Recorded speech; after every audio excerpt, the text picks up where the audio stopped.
Treasury has now the green light to borrow up to 10 trillion shillings after both houses of parliament approved the variation on the public debt ceiling Tuesday. 27 senators approved the motion that was passed by members of the National Assembly before proceeding on a break. This comes as Senate sittings come to an end ahead of the general poll. The Senate has adjourned sine, bringing to an end operations of the 12th Parliament ahead of the August elections. During the last sitting of the Senate, lawmakers approved the increase of the debt ceiling to 10 trillion shillings. These are the results for order number 19. Abstentions 0, nays 3, ayes 27. The ayes have it.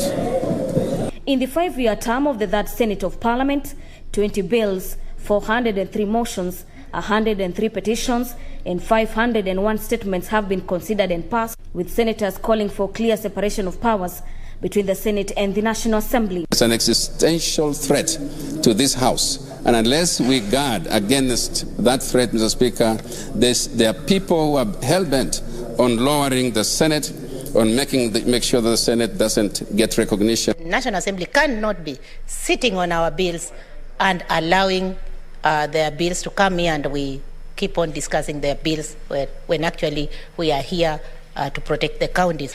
And I believe that during the first session of the Senate of the 13th, in the 13th Parliament, yourself, Senator Orengo, among others who will have exited this House, Mr. Speaker, to serve in other capacities, will be invited, Mr. Speaker, during our first retreat to make sure that we look together, on the issues that we dealt with that time, even as the new Senate will begin to plan for the future. Meanwhile, efforts by Senate Leader of Majority Samuel Pogisio to have the House pass the election campaign financing bill hit a snag after members expressed concerns over the timing of the bill. The bill, which seeks to have politicians reveal their source of campaigning finances and audit accounts, was met by a backlash, with members opposed to the bill.